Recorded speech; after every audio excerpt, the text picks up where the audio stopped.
How's it going, guys? It's Derek with the Fantasy Flyer. I think I caught Taylor a little off guard because I didn't give any countdown whatsoever. Zero. But I don't need a countdown because I'm the one who leads us in. What's going on, Taylor? What is up? Yeah, usually I do the countdown and then you lead us in, but Yeah, we yeah, switched things up today. had to because Zoom wants to be freaking ridiculous.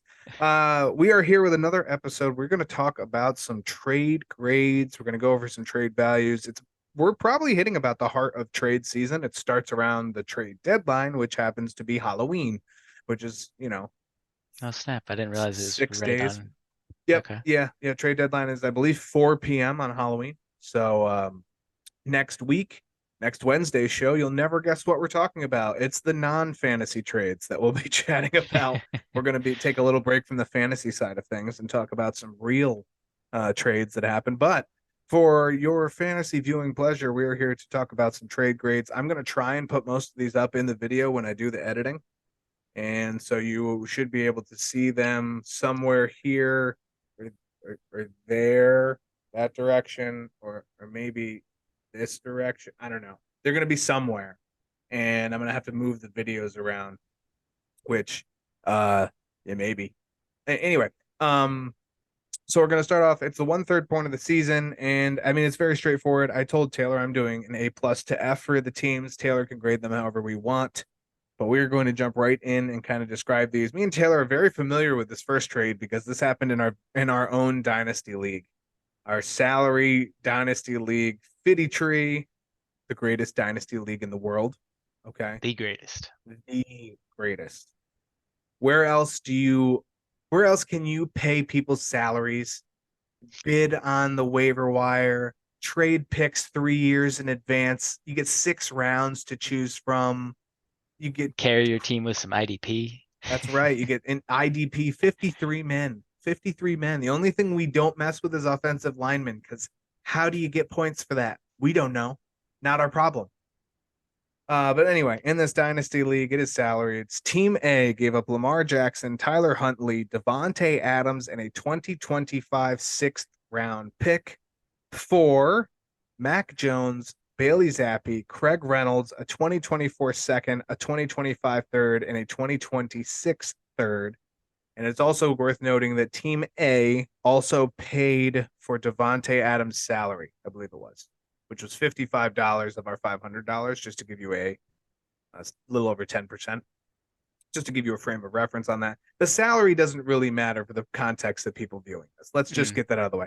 And it's also worth noting Team A has absolutely made it known to us that they are rebuilding. And to all of you who are going to rebuild, let your teammates know you're out.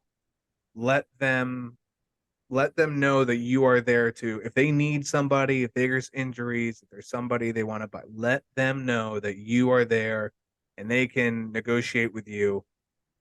Both of you have solid leverage in that position. So if you are out of it just like he did, and I did immediately after in our dynasty league, we both we're throwing in the towel this year. We want to be pieces or look forward to next year. We're We not want holding to on. be pieces. That's right. We want to be pieces. But um do you want I'll let you take the lead on this one because we both have our own separate thoughts and then I'll come in and finish. So what are your follow-ups on this one? And what are your thoughts for this? I mean, it's pretty obvious Team B got a haul here.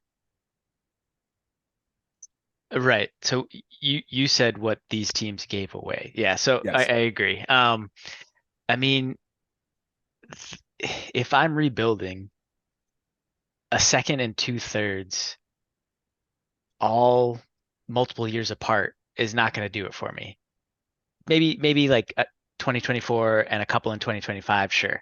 But like 3 years apart and two thirds, like that That's not working for me. A second, another second, maybe a second and a first, but a second and two thirds, just that's what really throws it, like really turns it down for me. Because the other pieces here, Mac Jones. I mean, I'm a Patriots fan and I'm not high on him. I was just gonna say that. I was like, this is coming from the Patriots fan who's literally like, Yeah. that's not even enough. Yeah, I mean, he had great rookie season, and I'm literally the other day I'm like Googling what happened to Mac Jones. Why is he not? What's going on here? And like I want to like the guy, but it is so far just not working out and it is not looking good. So I don't really understand that aspect of it. It, it basically I'm just looking at this from the perspective of the picks because none of the other things in my opinion matter. Maybe Mac Jones pans out, but that's the only That's thing in this trade that is anything beyond the picks. yeah. Yeah, this is a pick trade. I mean, it was pretty straightforward when this happened that it was a picks were picks. It is also worth noting Team B, who received Jackson, Huntley, Adams, and the sixth rounder. Uh, Team B is heavily competing. Like almost, it's only week 7. You can almost lock them in to the playoffs, almost. Yeah, yeah. Which starts week 13 or 14 for us. So, um, the, Team B gets the A+ for negotiating. There's no to only give up a second and two thirds essentially and replacement players for a top. We'll say even on bad because of his bad weeks, he's still a top 20 wide receiver and probably a top 6 or 7 quarterback in the league. I mean, Still this is relatively young. yeah, this is uh, not good. Was not a good trade. I understand rebuilding. There is a phrase that I've become aware of very recently, and I didn't know, and it's rebuilding too fast. Hmm. And you're forcing the first step, the first sign of rebuilding too fast is giving away too much for not enough. Hmm. You can rebuild without getting, I'll use the term fleeced, but taken advantage of without clearly losing a deal. I think this is one of those rare deals where Team A gave up far too much for what they got in return. Lamar Jackson is a first rounder, even in our dynasty league. It's clear. Devontae Adams, even with both their salaries were well over 10% of it's 56 and 55 respectively. Both of them, even with those salaries, 100% first rounders for both. Um, and I think this was just getting rid of them to get rid of them. And I don't know. I get the rebuilding, but there's rebuilding, like I said, that rebuilding too fast that just kind of and doing it now. Here's the thing. Here's the other thing, and this brings up another valid point that just popped into my head. You don't have to sell these pieces in season to get Hmm. good value for them. Yeah. I mean, Immediately I would after, rather, but I agree with that. yeah. Well, I mean, if you're not getting the value that you want, Right, right. don't Don't force force it it. just to, especially when it comes to like the draft that we will have, both the real one and our actual fantasy one next August. But the value is there for these guys. Immediately after this trade goes down, okay, Adams has a relatively solid week. I mean, he got a bunch of targets. Team didn't win, but whatever. Had like 7 or 8 catches and like 80 yards or something. Did pretty well. Lamar Jackson had like a 45-point explosion Oh yeah. against the Lions. I was well So aware with these people's weeks because I went up against that team that got these yeah, people. he was very, but You suck, you jackass. it's okay. It's a rebuilding thing that depending on what happens with the 24 second, I mean, there's still some value starting to creep into that round as I've started to do my research. But I'm giving Team B the A+ and Team A giving away Jackson and Adams just for that return. It's like a D for me. I'm not gonna say an F because they did get 3 picks, which are future picks, and they did get replacement players. And most importantly, it's a small thing, but they actually have money to spend. Hmm. So for the rest of this year, they are allowed to toy. They can even buy potential picks. So there is flexibility from the trade, is that which is the backside to it. But it's just not for me. I'm going to totally take Team B on this. Yeah. And the other thing I'll add, and I guess this is more like a personal thing for you, me, anybody else listening from the Dynasty League, but this man continues to make these type of trades and like the fact that he didn't give up as much draft capital allows him to continue to do this and stay hot. He's always at the top, and it's a little. I mean, I've given him a trade that I'm like, I shouldn't have done that. You're talking about Team B getting the A+ team. Mm-hmm. Team B.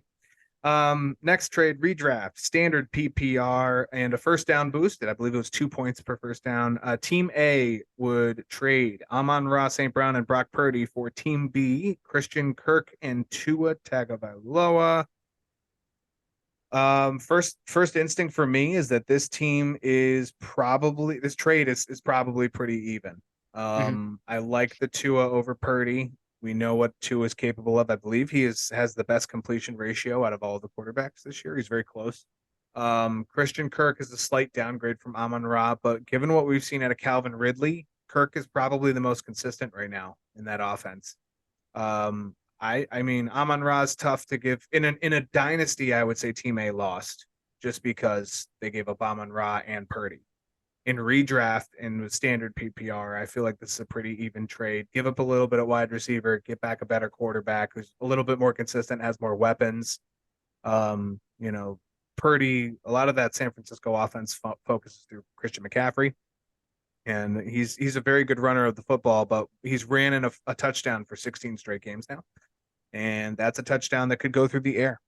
Yeah. So that hurts Purdy. So for me, both of these, I think this is a very fine trade. I don't have any background to what the teams are, so I'm gonna go B+ for both, and I just think it's that they're both getting pluses where they need to.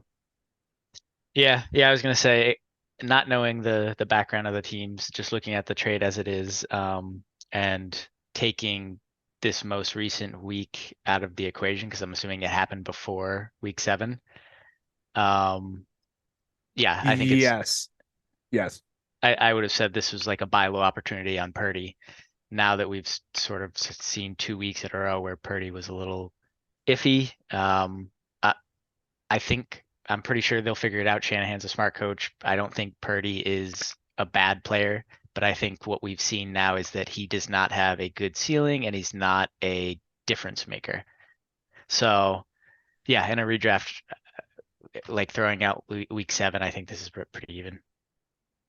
That was a rough Monday Night Football for Brock Purdy.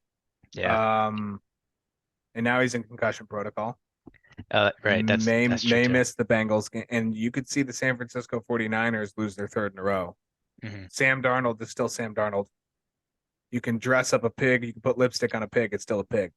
So there's a lot of lipstick. CMC is a very good lipstick. And Kittle and Ayuk are nice pieces, but they're still without Debo. And if Trent Williams is out again on that offensive line, CMC is still going to be. CMC wasn't his usual self, and I do want to put a good chunk of that on Trent Williams being out on Monday night. So I will also take that. Next trade, we'll go to standard PPR. Team A traded Calvin Ridley, Jerome Ford, and Garrett Wilson for Brandon Ayuk, Michael Thomas, Jaylen Warren, and Jonathan Taylor. And I'm very, very curious as to how this trade went down, because there has to be, first off, massive buy low on Calvin Ridley. Week 1, great. Week 2 through 7, pedestrian at best. Like, just No, God. it just wasn't good. Ayuk, again, given these last 2 weeks, pretty solid still. I would still say put him top 30 wide receiver in the league. Michael Thomas has quite a few receptions from the Saints, and now he may even have more upside because of Chris Olave's incident. If you haven't heard, Chris Olave got arrested. It was for speeding. I don't think they'll suspend him for that. That sounds rather pedestrian as well. Almost as pedestrian as Calvin Ridley's last 5 weeks. But, it's not like code of conduct is that deep, is it? I don't know. Not my job to know that. I'm just supposed to react to it. Jaylen Warren, I don't know what the addition is. I didn't see if there was a handcuff option or if that was just another body for bye weeks or whatever. I don't know. And Jonathan Taylor is obviously another buy low as well. Great week against the Browns and an unexpected, very close matchup between the Colts and Browns. So, I mean, Team B for me is getting an A- here, or Team A is getting an A- here because they got Taylor, they got Ayuk. They only gave up Ridley. They only gave up Jerome Ford, Garrett Wilson, who's still getting good targets, but it's not the same when you don't have Rodgers. So, um, I don't really get what the second team shipping away Taylor and Ayuk to get Ridley and Wilson and Ford back was. I don't really get the intention there. So, team A getting Ayuk and Taylor and Thomas, I'm going to give them an A minus there. And team B getting Ridley, Ford, and Garrett Wilson, that's like a C plus for me because they just gave up a little bit too much. I think you could have removed Michael Thomas from that deal and it would have been roughly okay. Roughly. So that's my take on it. Yeah. Maybe Ayuk. You might even have to really get rid of Ayuk, but one of the wide receivers. Yeah. Yeah, it's relatively even. I think I would agree with you. That I mean the thing that puts it over the top for me is just JT. He's been trending up and up and up, and I mean getting more and more work. He's still getting, back into things. So that for me is sort of the tipping point, and definitely in favor puts things in favor of Team A getting him. Yeah, I mean Garrett Wilson outside of Dynasty right now in redraft, he's I don't know. You can't put too much into him. I Yeah, think that's just the 4-1-1 of it. exactly. Taylor's huge. So here's the interesting thing. I'm trying to find real quick how many yards Zach Moss had in this game. Because I know Taylor had 75, and I kind of wanted to see what the snap percentages between Moss and Taylor. But you're 100% Moss correct. had I'm not just 50% snap and 57 yards. So they split it right down the middle, 50-50. Yeah. There's no one else who saw the field, despite Trey Sermon being active. How could you forget Trey Sermon? Go away. You're making noises. So Moss 18 for 57, Taylor 18 for 75. So Taylor ran the ball a lot better. Zach Moss is still second in the league in rush yards. Yeah, I was trying to think about that more. I feel like the thing with Moss, and I haven't done the math to see what it comes out to, but he breaks away a couple of big runs every game. And that's sort of what's saving his yard per carry, I think, but I'm not 100% sure if you take those out what his yards per carry looks like. But it seems like this game, because he's getting less and less work. I mean, if they continue to do 50-50, all right. But Yeah. he's got to break off a run to sort of save his week or get in the end zone. It's the 50-50 is telling. I mean, the week before that, it was 50 for Moss and 42% for Jonathan Taylor. So Taylor's heating into it. Right. It's only a matter of time till Moss is relegated to his 20 and 30%, unfortunately. Yeah, and it looks But like that's he's the way it should actually be. questionable right now. Moss, Right. that is. So that's I don't hate that. As for this, I mean, they have to, the way they paid Taylor. yeah, they kind of have to. Next trade, 2-spot keeper league. Dalton Schultz, team A is trading Dalton Schultz and Jaleel McLaughlin. I don't know why the 2-spot keeper league even mattered here. And you're not keeping any of these people. Dalton Schultz and Jaleel McLaughlin for Keontae Ingram, Zach Ertz, and a 2025 second.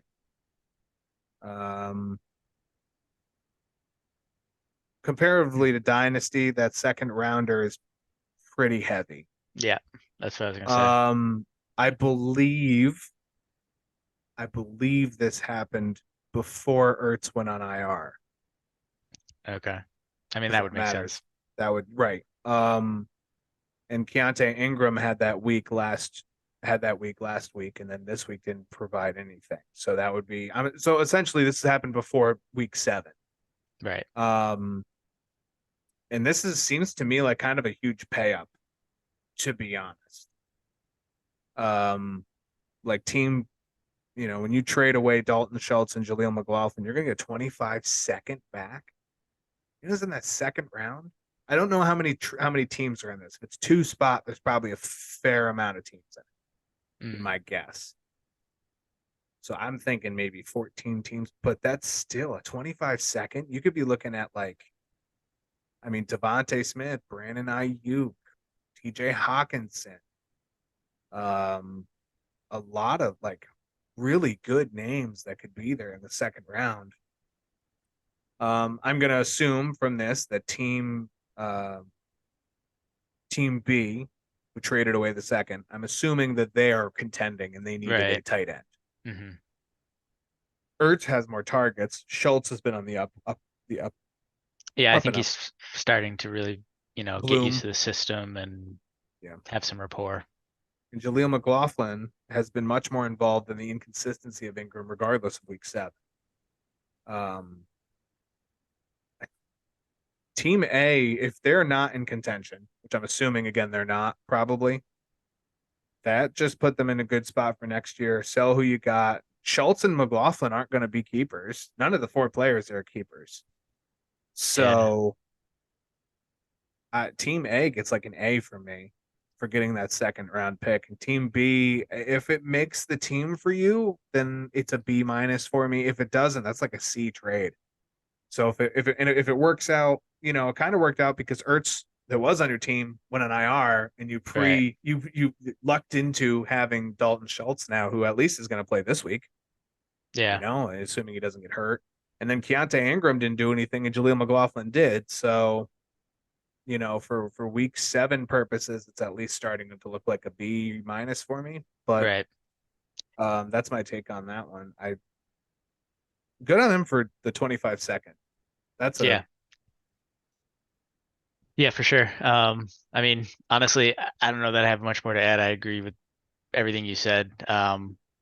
Team B lucked into the fact that Ertz went to IR and Ingram didn't end up playing, so those were basically, nothing. And really, they only traded away the second. I mean, the second is still pretty hefty for Schultz and McLaughlin. by themselves. Like you probably could have just swung that trade Right. right there. You didn't need to, unless maybe it's a roster construction thing. I got to get rid of these 2 guys. Yeah. It depends on who. I don't know who's on bye in the next couple of weeks as far as the teams. Maybe there's a big, the Ravens on bye. Does he have Mark Andrews? He needs a tight end, and now you could have They're used not on Ertz. bye until like week 13 or Well, I'm 14. just saying, Yeah, I'm yeah, throwing stuff out, but either way, Ertz could have filled in at the time you made the trade. Ertz could have still filled in. So I don't yeah. a lot going on there. You want to read the next one real quick because I have to tighten up this cord. So lead us real quick. Sure thing. So redraft league, Team A trading away Debo Samuel, TJ Hawkinson, and Jerome Ford. Team B trading away Brees Hall, Evan Ingram, and Mike Evans. Initial thoughts. Initial thoughts. I like what Team A is getting. Not us. It seems relatively even, but I like what Team A is getting considering Debo is currently hurt, Ford is currently hurt. Yeah, B is giving away a lot of, fully healthy players that are all doing really well. If all these players were currently healthy, I would say this is relatively even. Other than the fact that Brees Hall is significantly greater than Jerome Ford. But as far as fantasy is concerned, they've actually been relatively even over the past few weeks. This came actually, hold on. This happened. This was one of the first ones I wrote down when I started this. This has actually happened prior to week 6. Uh, So all of these folks were healthy at the time, including Debo. okay. Now, Team A shipping off these players, you hit the nail on the head. Because I think the only one who's going to play week 8 maybe is TJ Hawkinson. Right. Ford is surely out. And then Debo, I think he's going to be out too with the hairline fracture. So Hawkinson is a questionable tag. And if you don't play, you hit the money on the mark, my friend. Team B is probably kicking themselves. Mm-hmm. My question here is, and this is clearly, so this is 2 players, swapping 2 players for a boost on the third from Team B. So you're giving away Brees Hall and Evan Ingram for Jerome Ford and TJ Hawkinson. So you're giving away the 2 better players. Oh, excuse me. I lied. Brees Hall for Jerome Ford, So you're giving away the better player in Hall. You're getting Hawkinson over Ingram, better player there. You're getting the better player in Evans over Debo, or Debo over Evans, vice versa. You get what I'm saying. So at the time, I think this was a very healthy trade for both sides. Yeah. If you need wide receiver help and you were solid on your, I mean, both of these are solid tight ends. So I think that's kind of a scratch at this point. It's just other than value. You're not seeing huge or improvements or leaps. Either way, I think the Hall over Ford is going to be big in the long term because Hall is going to be he's going to be the guy in New York for a while. So that's big. I'm going to give team. I have to pull myself from the injuries right now. Team A getting Hall, Ingram, and Evans. That's like an A minus there. And then Team B, Debo, Hawkinson, and Ford. You got really good weeks out of Hawkinson and Ford in week 6 and in week 7. So I'll give that a B plus, and I'll be nice. Now I rate that trade, and it's probably like a C minus for the side just because it's all the injuries. Horrible timing, but that's how fantasy works. So we're grading them as we have to, and that is from the point of the scenario that this is probably about a 2-week-old trade. So deplorable grade, smart guy. Yeah, Not I us. mean, purely from the running back standpoint, which like is the hardest position to draft and maintain, depending on where you're drafting, with all the injuries and just the fact that it's such a scarce position. Brees Hall is really what does this for me. Yeah, it's and I'll still say it. I'll say it out loud. I think I've said it before, but I'm going to go back to the well. I traded Brees Hall, and I don't think in our dynasty league, and I don't think I should have. I sold low. I was not convinced he'd come back and be healthy for several weeks longer than he is. Like I thought he still wouldn't be like released from the den. I thought 5 and 6 was thinking positively. I thought realistically it would be like week 8. And he came back week 5. I think it was week 5 or week 6. He came back and was full, and he has been very solid. He hasn't been quite as explosive, but I think that's going to return towards the end of this year and especially going into next year. If he can stay healthy, that's huge. Hall makes that. I almost reached out to you about him, but then you said the thing about like his snap count going up. I was like, he's not going to trade him now.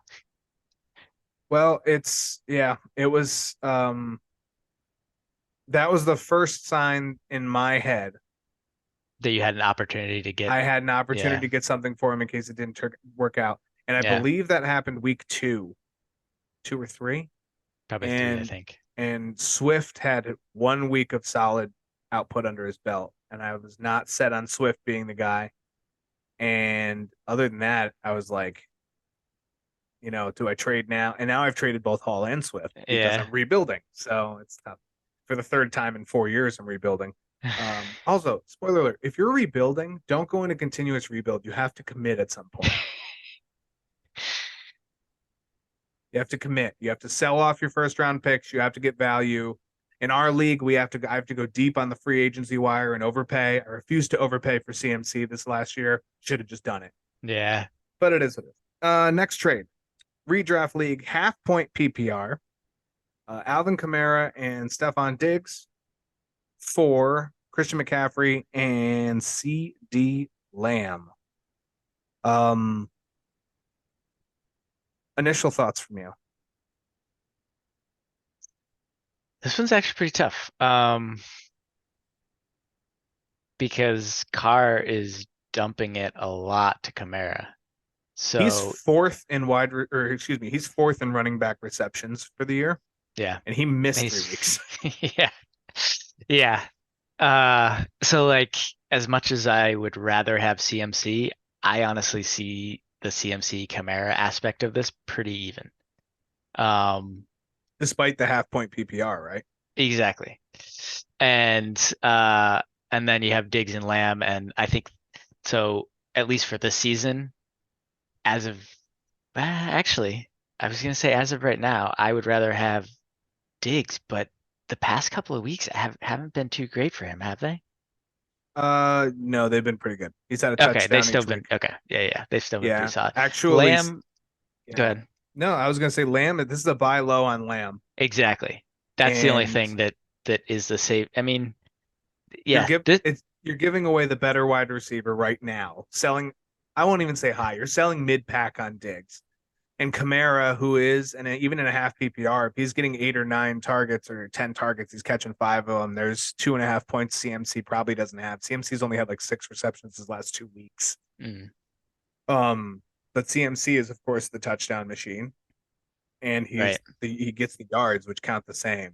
So, I'm gonna call this pretty even for us right now. I'm gonna say like B and B for both of these because I can't really weigh them. It's a buy low on Lamb. If he starts finding the end zone and CMC starts slowing down a little bit, it could even out a lot. So that's my take on that one. Yeah.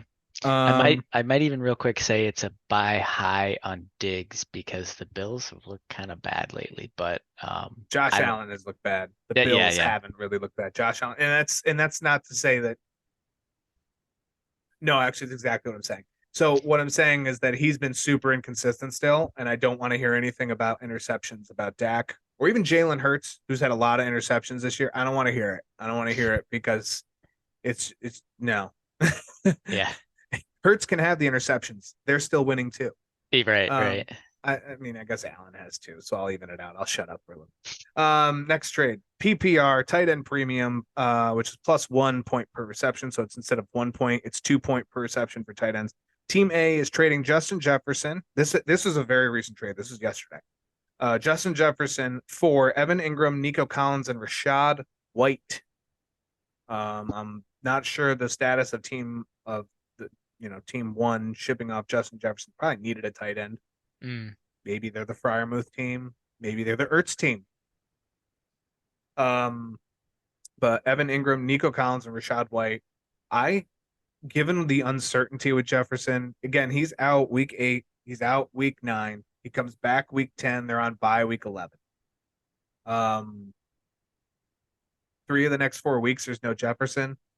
I kind of see this, read it from the trade, as team A is trying to get into the playoffs and, getting a little depth at running back, getting a wide receiver who is doing things this year and can do things in the next 3 weeks. I feel like team A is these next 3 weeks are very crucial for team A. And I feel like team B is probably a contender who just made themselves better. That's my gut on this one. Yeah, I would assume team I'm already 6-1. I'm probably very much locked in. Right. So I'm going to ship off Ingram, Collins, and White. I'm deep at one of these spots, probably running back or wide receiver. And I'm going to get back somebody who can benefit me towards the end of the regular season and into the playoffs. Yep. That's exactly what I was going to say is team B must have some good depth at least 1, if not 2 of these positions. And Jefferson is just going to put them over the top. And then team A is maybe middle of the pack and trying to do something to get back in it. It definitely feels a little in favor of team A if you're just looking at it, but I think those are safe assumptions to make. And I think that if you consider that aspect of it, I think this is a good trade for both teams. Yeah, I gotta. If you have that stud who's on waiver wire, and I've said this for a while, there is a point to figure out if you're selling high or selling too early. There's a difference between selling low and selling too late, and selling high and selling too early. Those are 4 completely different. We got to pull up the group here. It is. It's a complete, but it's true. And I think this is a good time for Justin Jefferson. The values 3 weeks ago, people were probably like, I'm still going to hold on to him, or I'm selling him right now. And now you've gone from too early and too high. And now we're sort of meeting in the middle where so my value is, it was really, really high, but I need this help now. And it's week 8. I haven't had him for 2 weeks almost. So I need this help. So my values come down a little bit. Now is probably timing wise more of the time to sell. And, if team A is trying to find, like you said, trying to find that spot in the playoffs, I'm losing out at wide receiver. I need that production. Evan Ingram is better than, whoever maybe a Jake Ferguson or even a Kyle Pitts, right? Not getting those 5, 6, 7 receptions, 2 or 3. Well, now I'm going to go to Evan Ingram, who's averaging 6 a game. Right. So, an instant 12 points right there, plus yards. He falls in the end zone, which is bound to happen. So those are the things that I'm thinking as far as this being a good trade for Team A. Last trade that we have, I added this one at the bottom. Did you see it? You probably didn't. Straight PPR. I just saw this one, so this is also, I think this happened today. DeAndre Breaking Swift, news. somewhat. DeAndre Swift and Michael Pittman for Justin Jefferson and Javonte Williams. So this is interesting because yards per rush attempt, DeAndre Swift is 7th. He is ahead of people like Bijan Robinson, Christian McCaffrey, Jerome Ford, Derrick Henry, Austin Eckler, David Montgomery, Kenneth Walker. He is doing very well. He is still he's a top 6 running back in the league to this point, and on a very good offense that helps you. I told Taylor before the show, I think DeAndre Swift is basically matchup proof. When he doesn't run well, he has 5 or 6 receptions. When he does run well, he still has a couple of receptions. And then once, he's found the end zone, I think 3 times this year already. So he's doing very well. Michael Pittman has been a top 30 wide receiver. Justin Jefferson, we know what he's capable of. I don't need to tell you. Javonte Williams is probably much of a buy low guess here. Again, I'm going to go out on a limb. Team A, probably for the playoffs. Complete limb. Give me Justin Jefferson. Give me somebody who can spike at my running back. I have a little depth at my running back spot. And then team B is, again, probably failing at the running back spot. Probably I need this help really badly. I had the Austin Eckler who's not producing, or the Saquon Barkley who's having troubles, or, I have the Aaron Jones that just isn't doing it for me on a weekly basis. Hamstring, who knows? I need that running back who has that consistency. And DeAndre Swift is that guy right now. Michael Pittman is not a bad replacement for Justin Jefferson for the next, like we just talked about, next few weeks. It's in the playoffs where this benefits Team A, and that's whether without Javonte regaining his strength, which he should be coming back much, much more in that time. It's a situational thing. Those are assumptions that we've made. We have no conclusion on that. So I love the trade for Team B more than anything else. Get rid of Javonte, get rid of Justin Jefferson, find 2 good pieces, right? Neither Jefferson or Javonte are helping you right now, but you just got Michael Pittman and DeAndre Swift.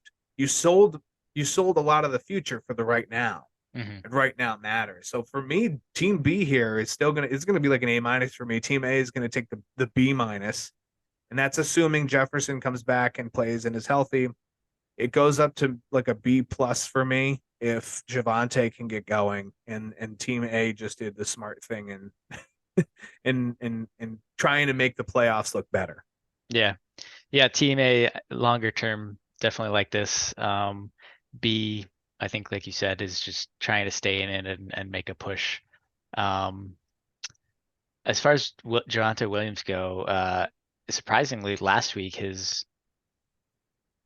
I guess it's his second week back, but last week was his highest snap percentage at 53%. So it's common.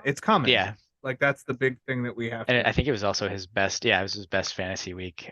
Most yards, most opportunities or attempts, if you will, best yards per carry. So, and not the most receptions, but par for the course. So yeah, I think he's trending in the right direction. Yeah. Michael Pittman is 9th in the league in targets at 65. Like we said about DeAndre Swift, the man is just, he's on it right now. He's the one for the Eagles. Nobody touching him. And I think that's just a smart trade. I actually really love that trade for both sides if that's the way it goes. Like it almost makes me feel wholesome inside. Just to have yin yang. Yeah, just a little bit of, a little bit of good stuff, little good juju going on. Yeah. But those are all of the trades we wanted to talk about. I hope you have enjoyed this little blurb. If there's any trade questions that you have, please leave it in the comments. Send it to us. I don't care. Send us to it in a carrier pigeon. Send us to Hedwig from Hogwarts. I don't care. Hit up the Facebook page. Yeah, we have plenty of trade foot. Facebook page is a great one. At the Fantasy Flyer Guys. Let us know who your trade advice you may need, where your values are. We have the stats. We look it up. We do this. We will be back Saturday, I believe, is when we're doing the start sit. That will be posted. And until then, my name is Derek Taylor. How are you saying goodbye to these folks right now? Let's go Celtics. 1-0 over my Peace Knicks. out, y'all. Yeah, Pissed 1-0. Stop reminding you, help control the pet population and your pet spayed or neutered. Goodbye, everybody.